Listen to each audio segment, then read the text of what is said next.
Hello VS, welcome back to the series of natural language processing. In the last lecture, we talked about the recurrent neural networks and ended the session with the discussion of vanishing gradient problems in the recurrent neural networks. In this video, I'm going to talk about the long short-term memory LSTM networks. LSTM is the most robust technique to mitigate the vanishing gradients problem with the recurrent neural networks. Just recollect a while about the standard RNN.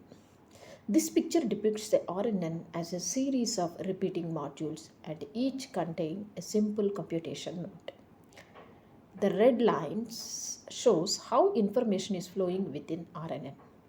In the standard RNN cell, the TANH neural network layer performs the computation. Here, the cell state ht is the function of the previous cell state ht minus 1 and the current input xt. The output generated at each time step is yt, which is the transformation of internal RNN state. LSTM is also having this chain-like structure, but the repeating module is slightly complex. This repeating unit contains different interacting layers that controls the flow of information. Let's see how these layers work actually. First key idea behind this LSTM is that it is maintaining the cell state CT in addition to the standard RNN state HT, where cell state runs throughout the chain of repeating modules, and if you see here, there is only a couple of linear interactions, a pointwise multiplication and addition, which update the value of the CT. This means that it's really easy for information to flow along the relatively unchanged. The second key building block in LSTM is a structure called gate that can easily add or remove the information to the cell state. This gate consisting of a sigmoid neural network layer followed by a pointwise multiplication. Let's take a moment to think about what these gates are doing.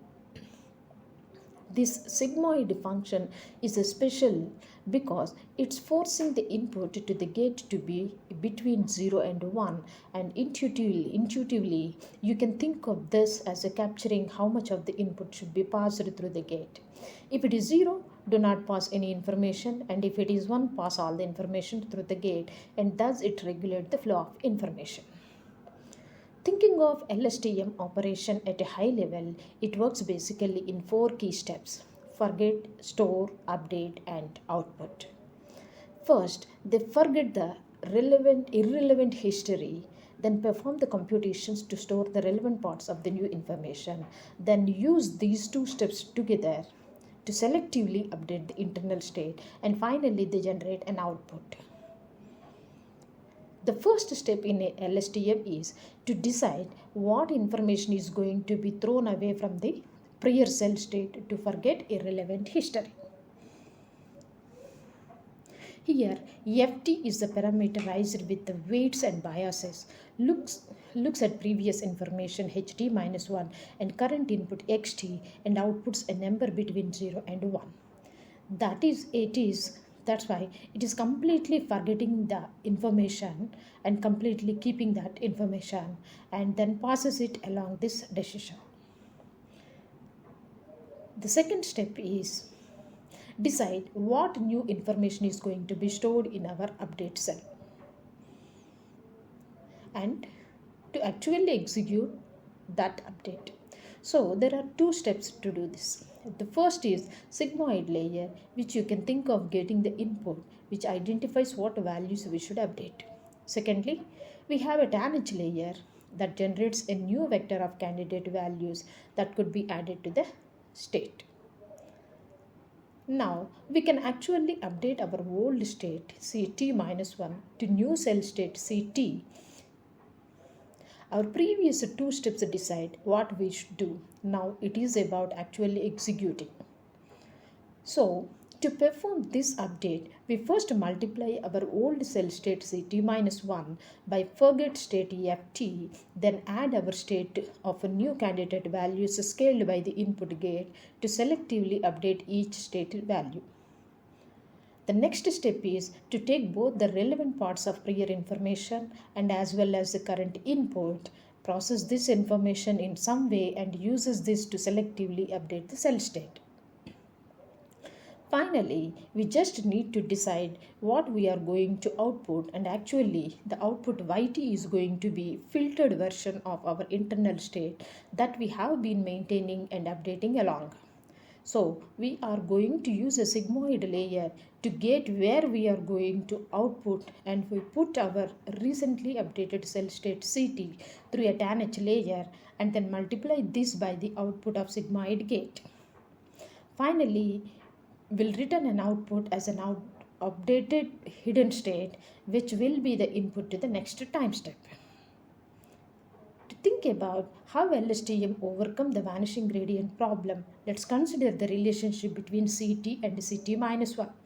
When we back propagate from CT to CT minus 1, one you will notice is that we have to perform element-wise addition and multiplication, so there is no matrix multiplication involved. And that entirely is because we are maintaining this separate cell state CT apart from HT, and thus CT is only involved in really simple computations. And so when we link up these repeating LSTM unit cells into a chain, what you will see is that you will get this completely uninterrupted gradient flow, unlike in standard RNN where you have to do repeated multiplications, matrix multiplications. If you look at the key concept of the LSTM, it will maintain the separate cell state from what is outputted and uses the gated mechanism for the controlled flow of information with 4 gates by forgetting the irrelevant information and storing the relevant information from the current input, selectively updating the cell state and outputting the gate filtered version of the cell state as an output. Thus, it will provide the uninterrupted gradient flow through the back propagation through time. Another most important recurrent neural network architecture is gated recurrent neural network units, which also uses the gating mechanism. The philosophy behind the GRU is similar to that of LSTM, but GRU uses only one set of states instead of 2 parts. The update function for GRU is shown here.